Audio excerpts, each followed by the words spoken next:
Where tonight we're going to be discussing about the Florida Panthers, where Sam Reinhart right now, who's been leading the team with 11 goals, 17 assists. My goodness, his streak is harder than a seatbelt basking in the summer sun of Florida. As the team arrives back from the West Coast, they have 2 wins and 1 loss against Los Angeles Kings, but the key point here we want to focus on how Sam Reinhart has been contributing. 2 players returning from long-time injury. We're talking about Aaron Ekblad, Brandon Montour.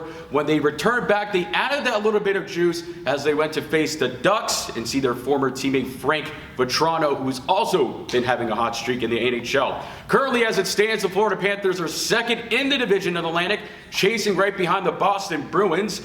Where the things have changed from last season going into this season, one of the key factors I always like to point out is Coach Paul Maurice. He says buy into the season, buy into this farm. You know, we had some struggles in the beginning, but now we're seeing a complete difference in this second part of season 2 with Coach Paul Maurice. Now, what I would like to see again is the defense continuing their efforts, especially with Brandon Montour, Aaron Ekblad, trying to get that power play going. We noticed that during some of the games, they were a little bit struggling, trying to get their goalkeeper screen. It didn't work out so well, so maybe changing out some tactics, getting Aaron Ekblad behind to quarterback that back power play unit. We'll see how that goes into dividends for the Florida Panthers. In the meantime, we're going to have some interviews and we're going to have some wonderful guests joining us here. We want to thank the Florida Panthers organization for having us and the students here to talk about the Florida Panthers tonight. Until then, stick around. We have more after this. Coming to you live from Ameribank Arena, where we're taking a look at the Florida Panthers practice this morning.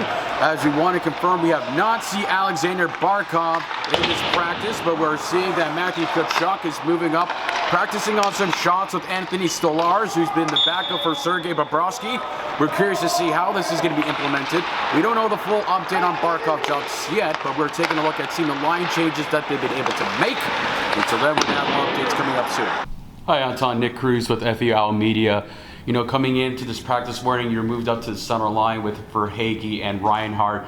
We know the Oilers is a strong team, especially with Connor McDavid coming into town. What are some key things you want to see when you play a top team like that? Probably just we need to take away the time and space and not give them too many easy chances.